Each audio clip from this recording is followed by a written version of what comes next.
Well, good afternoon, everyone. Hope you've all been having a lovely time with us at Bristol Zoo today.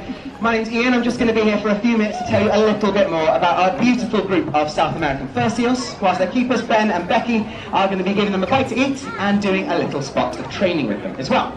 So we'll start with some introductions. Up here with me and Ben, we have got Pablo. Then just diving into the water is our youngest, Juan. And then on his rock, that he will not share with either of his brothers, is Toro, the oldest of the three. And as I said, they are brothers. We have three males living here together. The way that you'll typically see something like fur seals or sea lions on TV is you'd see one big bull male and a group of about 15 females. That's their breeding group called a harem. And they will defend those females from other males that might try and breed with them. And what that means is that naturally, you also get groups like this. Bachelor groups just made up of boys who haven't got a breeding group waiting for their chance to breed in the future. And our three do get on very well with each other for the most part. They are very intelligent animals as well. So I put them sort of similar to the intelligence of a dog, which means that they really seem to enjoy and are very good at their training. Now this training is fantastic for them because not only does it encourage natural behaviours, it also builds their bond with the keepers, and it's really helpful for vet care. It means we can get lots of really useful things out of them so that we can make it easier to look after them. So we're going through a few of those behaviours here this afternoon, and you've already seen a few, so saw them all spinning around on the spot there just a moment ago. And this is a nice quick way of being able to check all around their body, make sure there's no injuries, no cuts or scratches, and checking that their muscles and joints are all in good health. Now, a little while back, we actually spotted that Pablo up here at the top was struggling a bit with his spins, and so then we had something to look at a little bit closer. And this is where the other behaviours come in really handy. So just there, Pablo did raise a flipper for us. This is very imaginatively called a flipper raise. And a flipper raise is a very good way of looking at the underneath. Now, they have very good upper body strength, as Juan here beautifully demonstrated for us, even if he wasn't supposed to. And you can see they're very fast on the land. So they charge around the place. You wouldn't want to run away from one, they will catch you. And they can get all sorts of small injuries on the bottom of their flippers. So this just lets us keep an eye on those.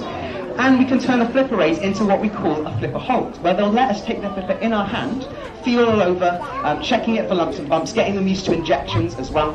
And by doing this, we were able to take Pablo to an x-ray machine, hold his flipper under the machine, and get a scan of the inside. And that way we could tell that there was no major issues. There was no major issues, but that we did need to get our hands on a few antibiotics just to see him through for a couple of weeks. And now he is back to full strength, as you can see, showing off beautifully.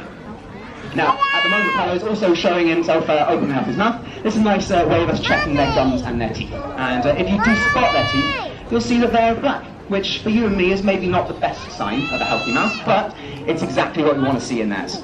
Because from the oils and the fish that they eat, that's what turns their teeth this colour. And it actually encourages natural healthy bacteria to grow. And that helps to keep their mouths clean. So it's a bit like having toothpaste.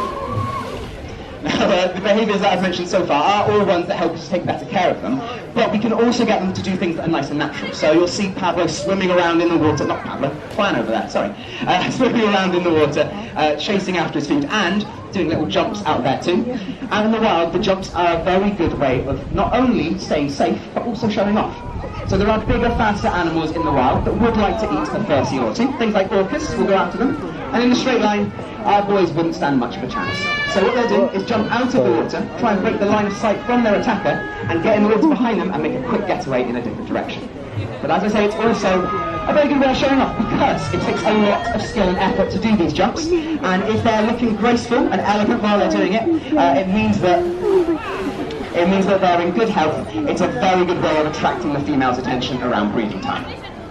Now, at the moment you see, Becky actually just asked Toro to go back to his station. That's because these spots here are what we call their stations, the areas that they have to sit to come along for training. It basically means that if they're not on their station, we know they're not interested in training that day. It's entirely up to them if they come along, but they seem to pretty much come into it every day. They enjoy it, it's a good stimulation for them. We can get them to lie down for us as well, which is another good way of checking their weight. We can get them to lie still on the scales for us. And also check their backs for lumps and bumps, and again, checking for things like injection points. If they roll over onto their back so their belly's facing up, it's a good way of us being able to check their stomachs when we have females and they can be pregnant. Now, as they are finishing up going into the water, one last thing I do want to clear up about them is exactly what type of animal they are. Because I have been... Really?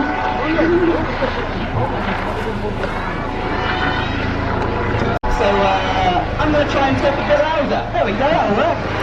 Yes, exactly what sort of animals these are. So I've been calling them perseus, and that is because they are not the same as a seal.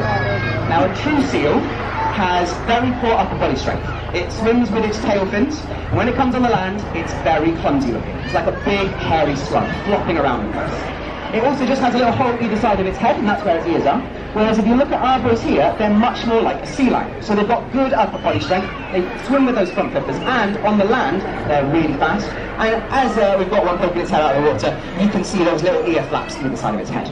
What makes a fur seal different to a sea lion, though, is in the name. It's their fur. So a sea lion will have a layer of fur, and that keeps it dry, and under there, a nice thick layer of blubber to keep it warm. Our boys here, though, have two coats of fur instead. So they've got a lovely long waterproof coat, and under that is a really, really thick layer that keeps them warm. And when they go in the water, the outer coat joins together, nice and sleek, makes them look really, really beautiful. And as they come out, you might start to see it separating, and you can see dry fur underneath. And that is that undercoat just showing through a little bit. That looks very quiet. With that, I'm going to wrap my talk up. But if you have got any questions, you can ask me. Actually, no. There was a whole gaggle of my colleagues doing absolutely nothing over there. Go to them and ask them the hardest questions you can possibly think of. They will answer them for you. The zoo is still open till 5:30 this afternoon, so you've got just under 2 hours to have a little wander around and make sure you've managed to catch everything. But this is the last talk of the day, and it is also the last talk at Bristol Zoo. So before...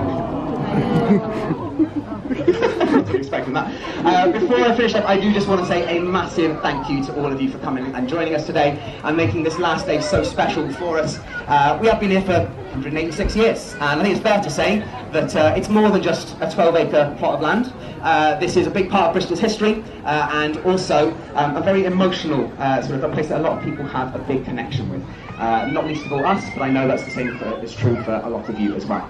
And over the years, all the work we've done, all the amazing stuff we've done with the animals here and out in the wild with conservation is only possible because of you coming and supporting us. So we are a conservation charity, and the important word there is charity, because we rely on your support to do all that work, looking after all the animals you've seen here, looking after all the animals we've got up at Wild Place, and helping people and animals around the world in the wild to improve the situations that they've got.